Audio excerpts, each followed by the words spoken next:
Subscribe करें और bell दबाएं ताकि कोई खबर रह न जाए।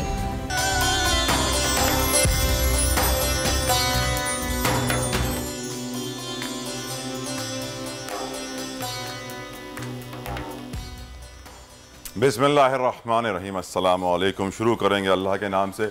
इन्ना अंज़लनाहु फ़ी लैलतुल क़द्र वमा अदराका मा लैलतुल क़द्र लैलतुल क़द्रि खैरुम मिन अल्फ़ि शहर तनज़्ज़लुल मलाइकतु वर्रूह फ़ीहा बिइज़्नि रब्बिहिम मिन कुल्लि अम्र सलामुन हिया हत्ता मतलाइल फ़ज्र। यकीनन आज वो रात है जिसके लिए मेरे रब ने फरमाया कि यह 1000 रातों से बेहतर है। इस रात को अल्लाह ताला अपनी रहमत बरकतों के दरवाजे खोल देता है और जो सवाब मिलता है मुसलमानों को इस रात इबादत का, उसका अंदाज़ा लगाना हमारे लिए मुश्किल ही नहीं, नामुमकिन है।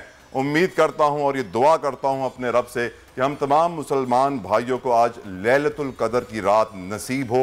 ये नसीब हो कि हम इस रात को जागें, इबादत करें, अपने रब को राज़ी करने की कोशिश करें, नबी करीम सल्लल्लाहु ताला अलैहि वसल्लम को राज़ी करने की कोशिश करें, अहले बैत को भी राज़ी करने की कोशिश करें, साथ साथ अल्लाह के औलिया सहाबाए कराम, क्योंकि यकीनन यही वो रस्सी है जिसको पकड़ने के लिए अल्लाह सुब्हानहू व तआला ने कुरान में कहा है कि मेरी रस्सी को पकड़ो, और इस रात को जिसने ये रस्सी ना पकड़ी वो मुश्किल में पड़ सकता है। इसलिए मेरे भाइयों, आज रात ज़रूर जागिएगा, इबादत कीजिएगा, अपने रब को राज़ी कीजिएगा। और तमाम मुसलमानों के लिए, पाकिस्तान के लिए, अफवाज पाकिस्तान के लिए, हमारी मईशत के लिए, हमारी उस वक्त सोशल सूरत हाल, पॉलिटिकल सूरत हाल, तमाम तर सूरत हाल के लिए दुआ ज़रूर कीजिएगा। बिल्कुल, आज बड़ी रात है, मग़फ़रत की रात है, मांगने की रात है, तो मांगें अपने रब से, सबके लिए दुआ कीजिए, अपने लिए मग़फ़रत मांगिए, अपने मुल्क के लिए मांगिए। शब क़दर की बड़ी रात है, मुबारक रात है, लेकिन उससे कबल बड़ी ख़बर है कि वफ़ाक़ी शरई अदालत ने रिबा के ख़ात्मे का हुक्म सुना दिया है और हुकूमत को सूद से पाक बैंकिंग सिस्टम नाफिज़ करने के लिए 5 साल की डेडलाइन दे दी गई है। तो आज के दिन जो है हम इसे स्टार्ट करेंगे। आज ये भी हमें एक ख़बर मिली है, इंशाअल्लाह उम्मीद करते हैं कि सूद से हमारा भी एक मुल्क हो जाएगा। लेकिन इससे पहले नजर डालते हैं, इससे बारे में बात करेंगे एक बड़ी खबर पर। खान साहब की मकबूलियत में इजाफा, हुकूमत चली गई, मकबूलियत कम ना हुई। 57% अवाम PTI के साथ खड़े हैं। खान साहब की मकबूलियत का ग्राफ हर दिन ऊपर जा रहा है। इक़्तिदार के पहले माह ही हुकूमत के कौलो फेल में तजाद, इंतकामी कार्रवाई ना करने के ऐलान के बावजूद खान साहब के खिलाफ आर्टिकल 6 के तहत मुकदमात की तैयारी। क्या हुकूमत अवामी रद्द अमल के लिए तैयार है? बड़ा दिन, बड़ी कामयाबी। वफाकी शरई अदालत ने शब कदर पर कौम के लिए खुशखबरी सुना दी। रिबा के खात्मे का हुक्म दे दिया। बैंक्स को सूदी निज़ाम के खात्मे के लिए 5 साल की डेडलाइन। और मांगने का मज़ा आज की रात है। मुल्क भर में फर्जंदान इस्लाम आज लैलतुल क़द्र को तलाश करेंगे। शब क़द्र 1000 महीनों से बेहतर है। मग़फ़रत और निजात की रात है।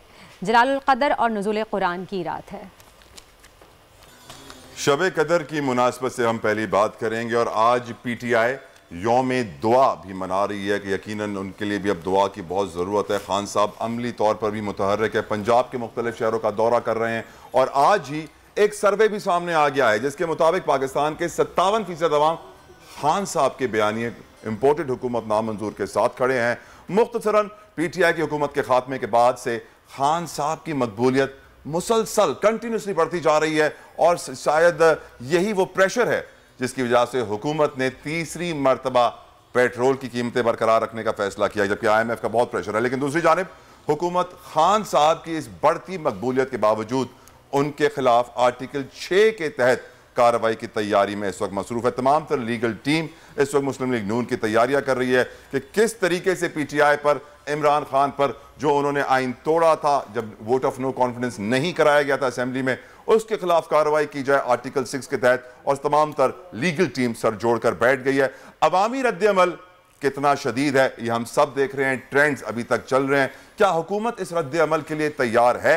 ये एक बहुत बड़ा सवाल है, क्योंकि अवाम की ताकत बेपनाह है, बहुत ज्यादा है। और जब अवाम एक फैसला कर ले, अवाम की अदालत एक फैसला कर ले, तो फिर वरना कोई भी अदालत हो उस फैसले के सामने खड़ी नहीं हो सकती। बिल्कुल, क्योंकि आखिर में आप जवाब दे अवाम को ही है। अवाम ही आपको सिलेक्ट करती है, अवाम ही आपको इलेक्ट करती है, अवाम ही हुकूमत बनाती है, क्योंकि अवाम अपनी सहूलत देखना चाहती है। लेकिन बहुत अफसोस के साथ हमारी जो हुक्मरान हैं वो इस चीज़ का ध्यान ही नहीं रखते। हम वोट लेने के लिए, वोट मांगने के लिए हम अवाम के पास तो चले जाते हैं कि हम आपको रोटी देंगे, कपड़ा देंगे, मकान देंगे, अशिया सस्ती करेंगे, लेकिन जब आप आपको हुकूमत मिल जाती है, आप इक़्तिदार में आ जाते हैं, आप ये तमाम वादे ये सब भूल जाते हैं और क्यों छोड़ देते हैं ये सब चीज़ें, और फिर आप उस आवाम में जाना भूल ही जाते हैं। जिस गली गली जिस शहर जाके आप जलसे करते हैं, आप आवाम का वोट मांगते हैं, फिर आप वहाँ जाके पलट के देखते तक नहीं है एक बार भी कि किस तकलीफ़ में, किस मुश्किल में, बग़ैर पानी के, बग़ैर बिजली के, बग़ैर गैस के, बग़ैर किसी जो एक नॉर्मल सहूलत चाहिए होती है ज़िंदगी गुजारने के लिए, आप उसकी ज़िंदगी गुजार रहे हैं।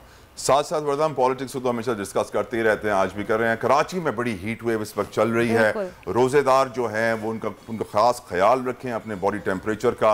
ऑफ कोर्स वो पानी नहीं पी सकते हैं, वो डिहाइड्रेट हो रहे होंगे, तो बेहतर ये होगा कि गीला तौलिया अपने साथ रखें, धूप में जाने से गुरेज करें। ख़ास तौर पे 12 से जो 3-4 बजे का टाइम होता है, इसमें धूप शदीद होती है, टेम्परेचर बहुत ऊपर जा रहे हैं। महकमा मौसमियात ने भी अलर्ट जारी किया है। आज तमाम तर मुल्क के अखबारों में भी हीट वेव से किस तरह लड़ना है, कौन से एहतियाती तदाबीर पर अमल करना है, ये भी डिटेल में लिखा गया है। तो यकीनन मेरी एडवाइस होगी तमाम तर पाकिस्तानियों को जो मुझे सुन रहे हैं, अपना बहुत ज़्यादा ख्याल रखें। गर्मी बढ़ रही है, अब हमें वर्दा बताएंगी कि सहरी में कौन सी चीज़ें खानी चाहिए ताकि हम गर्मी का मुकाबला कर सकें। आई एम श्योर दही फ्रूट्स वगैरह। एग्जैक्टली, मैं यही टिप शेयर करना चाह रही थी आप लोगों के साथ कि एक तो आप पानी का ज़्यादा से ज़्यादा इस्तेमाल कीजिए। जैसे अगर तरबूज का इस्तेमाल आप करें, तरबूज आप इतना नहीं खा सकते, एटलीस्ट उसका जूस बना के आप पी लीजिए। सत्तू का इस्तेमाल लाजमी आप कीजिए, आप इफ्तार के बाद सत्तू का इस्तेमाल कर सकते हैं, वो आपकी बॉडी टेम्परेचर को नॉर्मल रखता है।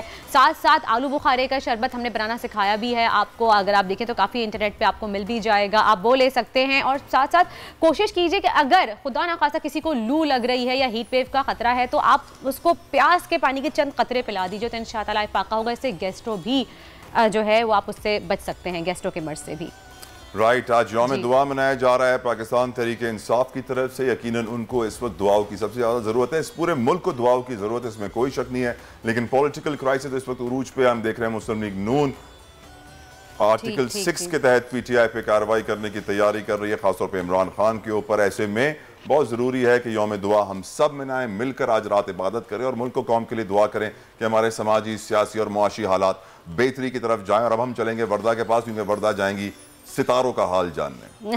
मैं सितारों का हाल जानने नहीं जाऊंगी, हमारे साथ एक गेस्ट मौजूद है, क्योंकि सभी लोगों को ये कंफ्यूजन होती है, कश्मकश का शिकार होते हैं कि आखिर होने क्या वाला है, क्या नहीं होने वाला। और ये भी इल्म अल्लाह का ही दिया हुआ है लोगों को, जिससे लोग देखते हैं कि हम एक गाइडेंस ले सकते हैं, एक आप ऑप्शन चूज़ कर सकते हैं, एक सेफ साइड पे प्ले कर सकते हैं।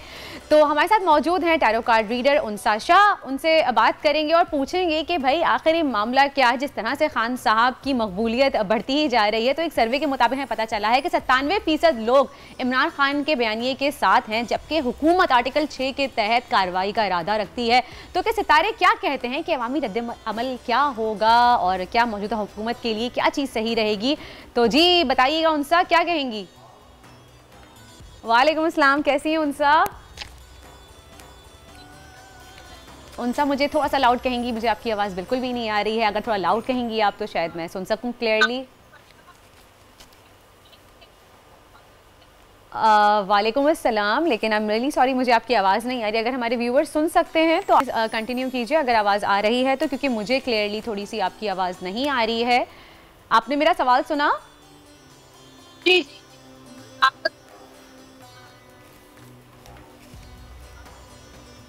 उनसा के सितारे गर्दिश में हैं, इसीलिए उनकी आवाज़, शायद हमारे प्रोड्यूसर के सितारे भी गर्दिश में हैं, शायद इसीलिए जो है वो हर कोई जो है ना वो ड्रॉप होता जा रहा है। खैर, लेकिन वर्दा आपने एक बात कही कि ये इल्म भी अल्लाह का दिया हुआ है। क्या आप समझती हैं काले जादू का इल्म भी अल्लाह का दिया हुआ है? देखिए, इल्म अल्लाह का दिया हुआ नहीं है, लेकिन वो एक काला जादू बिल्कुल अलग चीज़ है तलहा। और ये भी देखें, जो हमने चीजें सीखी हैं या जो भी है वो हमें अल्लाह ने ही सिखाई। हाँ, इसका गाइड कुरान में ये वाज़ेह लिखा हुआ है, ऐसी कौमें जो मुस्तकबिल का हाल बताती थी, जो ये पेशन गोयां करती थी कि ये होने वाला है, वो होने। बड़ा मशहूर किस्सा है कि जिब्रील अमीन अलैहिस्सलाम आए और एक बच्चे के पास आके बैठे और कहा कि मुझे बताइए जिब्रील कहाँ है। उस बच्चे को नहीं मालूम था जिसके साथ मैं बात कर रहा हूँ जिब्रील अमीन अलैहिस्सलाम है। उस बच्चे ने जमीन के ऊपर 4 लाइनें खींची और कहा कि दुनिया में मुझे कहीं जिब्रील नजर नहीं आ रहे, आसमानों में भी कहीं नजर नहीं आ रहे, आप ही लगते हैं मुझे जिब्रील अमीन अलैहिस्सलाम। और फिर अल्लाह का अजाब आया वहां पर और फिर वो पूरी कौम खत्म हुई। कहने का मकसद यह है कि शैतान ने सिखाया काला जादू, मेरे रब ने नहीं सिखाया। ये वो इल्म है जब इंसानों में आ गया। बाबुल बेबीलोन एक शहर था इराक का, कुरान में इसका जिक्र है कि जब इस शहर में जादू बढ़ा तो अल्लाह ने 2 फरिश्ते भेजे कि इंसानों को जाके बताओ कि ये जादू है, ये हक है। जादू के ऊपर अपना दीन ईमान जाया ना करें, क्योंकि लोग क्या कर रहे थे, उस जादू को देखकर अपना ईमान जाया कर रहे थे, कन्वर्ट हो रहे थे। जादू तो फिर अल्लाह ने फरिश्ते भेजे। 100% जादू तो ये तो किसी आप कह ही नहीं सकते। मुस्तकबिल का हाल बताने वालों के ऊपर भी अजाब आया है वरदा। मुस्तकबिल का हाल बताने वालों, बिल्कुल उस बात पे मैं आपकी बहस नहीं करी कि हम किसी और बहस की तरफ जा रहे हैं। सितारे इतने गर्दिश में आ गए, प्रोड्यूसर साहब कह रहे हैं ब्रेक दे दें। एक ब्रेक की जानिब चलते हैं, मिलते हैं आपसे छोटे से ब्रेक के बाद।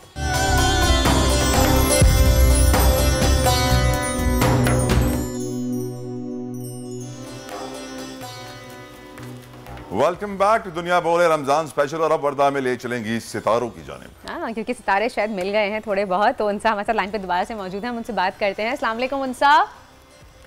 वालेकुम अस्सलाम, कैसी हैं आप? ठीक है? मैं बिल्कुल ठीक, आप कैसी हैं? अब बहुत अच्छी क्लियर आवाज आ रही है उनसे, ऐसा लग रहा है कि आप मेरे सामने बैठ के मुझसे बात कर रही हैं। कैसी हैं आप?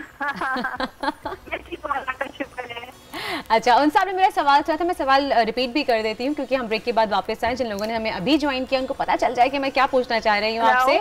आपको आवाज आ रही है? जी, डराए नहीं उनसा, इतनी मुश्किल से तो लाइन मिली है।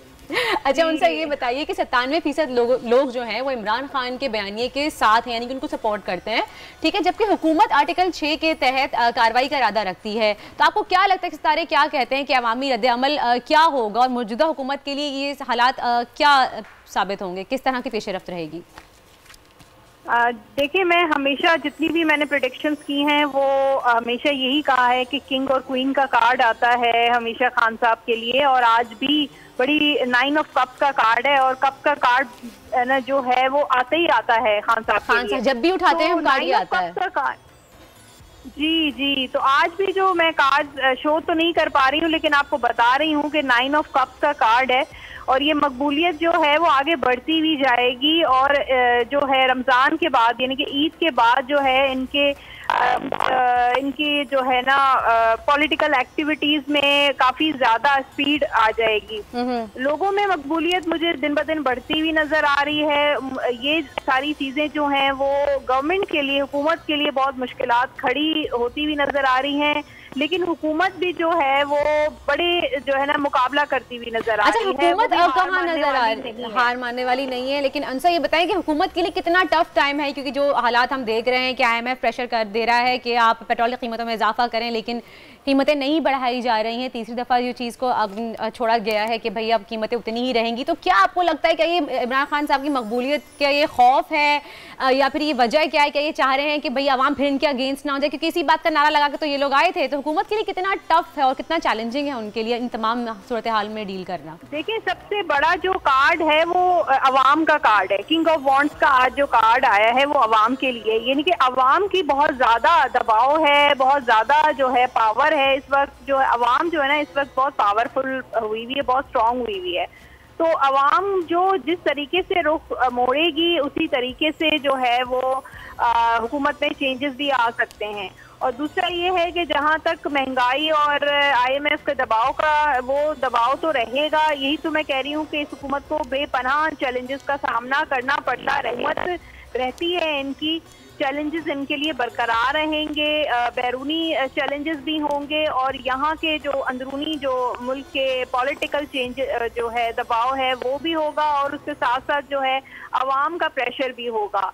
तो ये हुकूमत चलाना शहबाज शरीफ साहब के लिए बहुत मुश्किल होगी, और तमाम जो भी हुकूमत के जो भी अराकीन हैं उनके लिए काफ़ी स्ट्रगल नज़र आ रही है मुझे। सही से, यानी काफ़ी मुश्किल हालात आपको नज़र आ रहे हैं हुकूमत के लिए। ठीक, अच्छा उनसा मुझे ये बताइएगा कि आप ये, चले ये तो मैं नहीं कह सकती सितारों के हवाले से, मैं ये पूछ सकती हूँ कि आपको क्या लगता है कि ईद कब होगी? ईद मंगल की होगी कि ईद पीर की होगी, मंडे की या ट्यूसडे की? 30 रोजे होंगे, 29 रोजे होंगे? आपको क्या लगता है? मुझे ऐसा लगता है कि ट्यूसडे को ईद होने का इम्कान है ना। 30 रोजे होंगे कि 2 साल से सुन रहे हैं ना कि 29 रोजे हो रहे हैं। इंशाल्लाह इस दफा जो है वो 30 रोजे होंगे। चलें जी, ठीक है, 30 रोजे होंगे। चलें जी, बहुत बहुत शुक्रिया उनसा, थैंक यू, बहुत शुक्रिया आपका। उनसा ने बताया कि हुकूमत के लिए बड़ा ही मुश्किल वक्त है, ये बहुत टफ टाइम फेस करेगी हुकूमत, लेकिन इनके बाद खान साहब की मकबूलियत में मजीद इजाफा हो जाएगा और थोड़ा सा स्पीड अप होंगे उनके प्लान अप्स। तो अब हम आपके पास कोई हैं गेस्ट जिनसे हम बात कर सकते हैं, हम उनसे मजीद कुछ पूछें तलहा? यकीनन हम उनसे बात करेंगे, लेकिन उनसे ने एक बात कही थी अभी, यकीनन बहुत सारे टैरो कार्ड रीडर्स, मुस्तकबिल का हाल बताने वाले, उनकी 80% बातें मुझे कॉमन सेंस से जुड़ी लगती हैं वर्दा। फॉर एग्जाम्पल उन्होंने कहा रमज़ान के बाद पॉलिटिकल एक्टिविटी बढ़ जाएगी। ऑफ कोर्स रोज़ों में ड्रेन्ड आउट होते हैं लोग, एनर्जी नहीं होती, रात को तरावी होती है, दिन में रोज़ा होता है, तो वो एक्टिविटीज़ ऑटोमेटिकली कम हो जाती हैं, इसीलिए आपके वर्किंग आवर्स ऑफिस में कम होते हैं। रमज़ान के बाद वो वर्किंग आवर्स अपनी जगह पे आ जाते हैं। लेकिन हम यही देख रहे हैं कि ऑफकोर्स रमज़ान ख़त्म होगा, एक्टिविटी बढ़ेगी, तो काफ़ी सारी predictions are connected to common sense in my opinion, with all due respect. लेकिन यकीनन let's see what time will tell. आगे बढ़ते हैं। राइट, अब हम हमारे साथ मौजूद है तैमूर टालपुर साहब, पाकिस्तान पीपल्स पार्टी के सीनियर रहनुमा। टालपुर साहब, मुल्क का सियासी माहौल इस वक्त बड़ा गर्म है। मुस्लिम लीग नून पावर में आ चुकी है, सिंध में आज से बल्दियाती इंतखाबात शुरू हो रहे हैं। आप इस वक्त पॉलिटिकल सिनारियो को कैसा देखते हैं? क्या आप समझते हैं मुल्क में बेहतरी आ रही है या नहीं? बिस्मिल्लाहिर्रहमानिर्रहीम। सबसे पहले मैं आपको मुबारकबाद दूंगा कि इस मुल्क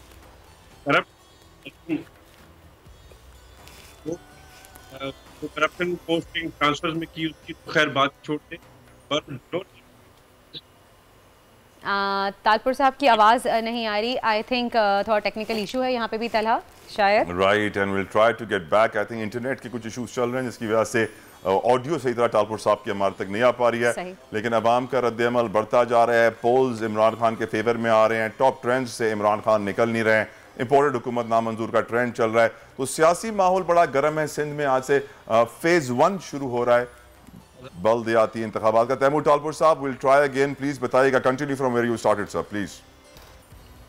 मैशत हो भी गई है, वो ट्रेंड आउट है, पर खुशखबरी ये है कि जो करप्ट तरीन अनासिर थे, जिन लोगों ने पोस्ट ट्रांसफर्स पे पैसे लिए, जिन मुल्क के जो तहाइफ थे इंटरनेशनल पर्सनालिटी से मिले हुए, चाहे वो हार हो, सोना हो, घड़ियाँ हो, वो सब भी बेच दिया। यानी कि आपने सुना होगा घर में अगर कभी कोई हीरोइन जी पैदा हो जाए तो घर के चीज़ें बेच रहे हैं, तो उनके साथ यही ऑफकोर्स हमें बहुत चैलेंजेस दरकार हैं, नून लीग की हुकूमत को बहुत चैलेंजेस दरकार हैं, पर हम इसीलिए आए हैं कि ताकि इस मुल्क को ज़्यादा डूबने ना दें, इस मुल्क की इकोनॉमी को यहीं पर स्टेबल करें। जो इन्होंने कमिटमेंट्स किए हुए हैं IMF के साथ, वो भी आसान नहीं है, पर हमने ये चैलेंज ले लिया है। पाकिस्तान एक जमहूरी जिसमें सारे एक साथ पार्टनर्स हैं, चाहे पाकिस्तान पीपल्स पार्टी हो, चाहे नून लीग हो, तो मैं समझता हूँ बेहतरी आएगी और हम इस डेवास्टेशन को यहीं पर रोकने में कामयाब कुछ हद तक हो गए हैं। But yes, challenges are very very difficult. Challenges are very very difficult. ये बताइए टालपुर साहब के इस वक्त बड़े पोल्स सामने आ रहे हैं, सर्वे सामने आ रहे हैं, और कहा यह जा रहा है कि इमरान खान साहब की मकबूलियत में इजाफा हुआ है इस पूरे सिनारियो के बाद, जब जिसमें वो प्राइम मिनिस्टर की कुर्सी से हटे हैं, वोट ऑफ नो कॉन्फिडेंस आया है और अवाम उनकी साइड पर हैं, तो शोर से वो सड़कों पर निकलने वाले हैं। How do you see this narrative? देखिए जी, एक सेगमेंट इस सोसाइटी का अफसोस के साथ ऐसा है जो कि नहीं देख रहा कि किन हालात में आज इस मुल्क को पहुंचाया गया है। वो नहीं समझ रहा कि साजिश इस मुल्क के साथ किसी बैरूनी ताकत ने नहीं की, साजिश इस मुल्क के साथ इमरान न्याजी ने की है। और अगर इमरान न्याजी के साथ साजिश हुई है तो वाशिंगटन DC में नहीं, वो बिलावल हाउस कराची में और सिंध हाउस इस्लामाबाद में की गई है। इस मुल्क के वसीतर मफाद के लिए की गई है। ये चीज़ काफ़ी लोगों को समझ में आ गई है, काफ़ी लोगों को समझ में नहीं आ रही। मैं समझता हूँ जैसे जैसे दिन गुजर रहे हैं वैसे वैसे हर चीज़ क्लियर होती जा रही है। ISPR ने जो है काफ़ी बयानिया अपना सामने बयान कर दिया है। मैं समझता हूँ बहुत जल्द एक कमीशन भी बनने वाला है जो हर एक चीज़ की तह तक जाएगा और ये अवाम को मानना पड़ेगा और उनके सामने आ जाएगा कि साजिश इमरान खान की थी। किसी मुल्क में इतनी ताकत नहीं है कि पाकिस्तान के खिलाफ, पाकिस्तान की एजेंसीज के खिलाफ, पाकिस्तान के मफाद के खिलाफ कोई साजिश कर सके। टालपुर साहब, I'll take this opportunity to ask you a few questions about Sindh, क्योंकि यकीनन आप बहुत बड़ी फैमिली को बिलोंग करते हैं। सरदार यूसुफ टालपुर साहब के बेटे हैं और उनका बहुत नाम है, आपके दादा का बहुत नाम है। सिंध के हालात टालपुर साहब कब बदलेंगे? हम देख रहे हैं सिंध में तरक्की नहीं हो रही है। आज पेशावर के अंदर मोटरवे आ गया है, सिंध के अंदर मोटरवे बनते हुए पता नहीं कितना और टाइम लगेगा। और यहाँ पे लोगों की जिंदगी, स्टैंडर्ड ऑफ लिविंग बहुत डाउन है, पब्लिक ट्रांसपोर्ट नहीं है, पीने का साफ पानी नहीं है। टालपुर साहब देखिए जी, अगर आप बात कर रहे हैं हमारे सिंध की हुकूमत की, तो जिन जिन चीज़ों में हमें फ्री हैंड था 18th अमेंडमेंट के बाद, फॉर एग्जांपल हेल्थ का सेक्टर उठा लिया आप, हेल्थ में जिस तरह से आज सिंध के सूबे ने एक्सेल किया है वो is a example to be shown to other provinces. आपका पंजाब, आपका KPK हमसे बहुत पीछे है। जो मुफ्त इलाज हम हेल्थ में दे रहे हैं, जो हमारे पास कैंसर के इलाज हैं, जो हमारे पास रोबोटिक इलाज हैं, वो कहीं भी मुफ्त नहीं हो रहे। यहाँ पर वाहिद एक सूबा सिंध का जहाँ पे आपके कोई बैरियर नहीं है, कोई 5 लाख का, कोई 10 लाख का, जिसका जहाँ तक इलाज हम करते हैं, लोग दूसरे सूबों से आके इलाज कर रहे हैं। हाँ, हमारे पास कहाँ पे मसला होता है, जहाँ पे पार्टनरशिप्स होती हैं वफाकी हुकूमत की और सिंध की। रोडों का सेक्टर जहाँ पर नेशनल हाईवे अथॉरिटी और प्रोविंशियल हाईवे अथॉरिटी मिलती है, वहाँ पर हमें इश्यूज हुए, क्योंकि ये तरीन इमरान नियाजी और उसका ग्रुप सिंध को इस तरह ट्रीट कर रहा था जैसे कि हम कोई इंडिया का हिस्सा हो, पाकिस्तान का ना हो। आप अगर बात करते हैं एनर्जी सेक्टर में, तो आपके पास एग्जाम्पल है थरकोल का। पूरे पाकिस्तान में थरकोल में कहीं ऐसी कामयाबी नहीं हुई जैसी हम यहाँ पर लाए, जो कि लोग कहते थे इम्पॉसिबल है। आज थर के कोयले से हम पूरे पाकिस्तान के नेशनल ग्रिड में हम इलेक्ट्रिसिटी सप्लाई करें, तो हमें जहां पर गैप था, मैं समझो गैप हमने कवर कर लिया है। हमारे ट्रांसपोर्ट एक ऐसा सेक्टर है जिसमें हम पीछे रह गए थे, वहां पर भी क्योंकि हमारी पार्टनरशिप्स थी हम रुके हुए थे। आज आप देखेंगे यहाँ पे बेहतरी आएगी और within next 10 to 12 days आप देखेंगे hundreds of buses are coming here. तो हर सेक्टर में अब आप देखेंगे जहां पर हमारे पास गैप थोड़ा आ गया था। बहुत बहुत शुक्रिया नवाब तैमूर टालपुर साहब, आपने कीमती वक्त। उस पार्टी के सीनियर रहनुमा हमारे साथ मौजूद थे और एक बड़ी अच्छी बात उन्होंने की है, बहुत जल्दी कराची में नई बसें आने वाली हैं। आमीन आमीन आमीन। नासिर हुसैन शाह साहब याद आ जाते जब भी कोई ऐसी स्टेटमेंट देता है। एक ब्रेक का वक्त हो गया है, ब्रेक के बाद प्रोग्राम का सिलसिला जारी रहेगा, कहीं मत जाएगा। देखते रहिए दुनिया बोल है रमजान स्पेशल।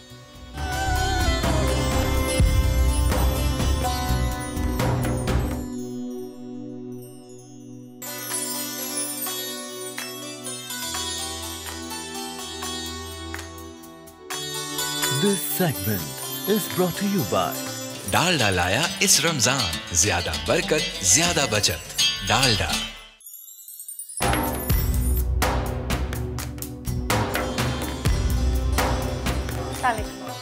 जी जनाब, welcome back after the break. आप देख रहे हैं दुनिया बोल है रमजान स्पेशल और हम सबका फेवरेट सेगमेंट है डालडा का दस्तरखान। आज आप लोग सोच रहे होंगे आज इतनी जल्दी हम कैसे आ गए 4:30 बजे। बिल्कुल सुमैया, हम भी भाग भाग के जल्दी आ गए। अनएक्सपेक्टेड होगा आपके लिए कि हम 4:30 बजे कैसे आ गए, हम तो 5 बजे आते हैं। हाँ, लेकिन आज क्योंकि 27वीं शब है और हमने सोचा कि क्यों ना आज हम आपको 27वीं शब की बरकतों के बारे में बताएंगे। तो हमारा आलिम के बोल हमारा सेगमेंट होता है, वो थोड़ा सा हम आपको इसमें इंफॉर्मेशन ज़्यादा देंगे कि किस तरह से आप लैलतुल क़द्र को आज की रात में ढूंढ सकते हैं, कैसे आप अल्लाह ताला से मग़फ़िरत मांग सकते हैं, ताला को राज़ी कर सकते हैं आज के दिनों में। तो उसके ऊपर हम थोड़ी सी गुफ्तगू करेंगे। कहते हैं ना बरकतें समेटने वाली रात है, जितनी बरकतें समेट सकें समेट लें। बिल्कुल बिल्कुल बिल्कुल। तो इस हवाले से हम बात करेंगे, तो इसलिए हमने सोचा कि हम थोड़ा सा अपना किचन सेगमेंट पहले कर लेते हैं।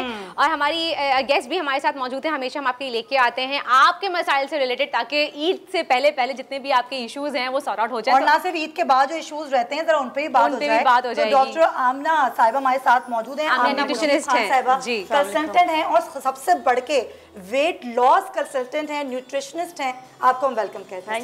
Thank you very much. कैसे बड़ा इंपॉर्टेंट रोल है आपका। अच्छा, हाँ, स्पेशली रमजान। आमिना है, Amina, okay, because I an तो बाद लोग अमीना प्रोनाउंस करते हैं ना, ऑलराइट, कंफ्यूजन हो जाता है, तो मैं क्लियर कर दूं। चलें जी आमिना, आप मुझे 2 मिनट दे दीजिए ताकि मैं थोड़ी रेसिपी के बारे में बता दूं, फिर वापस आपकी तरफ आते हैं। बिल्कुल, क्योंकि पहले खाना खिलाएंगे, फिर वेट बढ़ाएंगे, फिर वेट लॉस की तरफ आएंगे। बिल्कुल। क्या बना रहे हैं, बड़े इंग्रेडिएंट्स हैं आज वाकई। आज कल सुमैया नजर लगाई थी कि वर्ता बहुत कम इंग्रेडिएंट्स से बना लेती हैं, तो मैंने कहा इंग्रेडिएंट्स बढ़ा दो। नजर नहीं लगा रही थी, इतने मजे के सैंडविचेस थे लिटरली। आज मैं फीडबैक दे रही हूँ, कल वो सैंडविचेस हमने फजीता सैंडविचेस बनाए थे, बहुत यमी थे। अच्छा वर्दा, मुझे लगा कि वो स्पाइसी होंगे, वो स्पाइसी नहीं थे यार। आई टोल्ड यू, क्योंकि देखिए इसमें हमने पेपरिका पाउडर यूज किया था, उसमें हमने नॉर्मल मसाले यूज किए थे, लाल मिर्च पाउडर हमने यूज नहीं किया था। बहुत मजे का। तो मैंने कहा था कि उसको थोड़ा सा माइल्ड फ्लेवर पे लेके जाना, तब उसमें ½ टीस्पून लाल मिर्च पाउडर ऐड कर। और मैं तो कहती हूँ इफ्तारी में तो बेस्ट है वो, बहुत मजे के। मेरा तो पेट भर गया। कितने क्विक बने थे, सबसे पहले मुझे ये बताएं आप। मेरे बच्चों ने कहा अम्मा आप भी बना लिया करें ऐसे सैंडविच।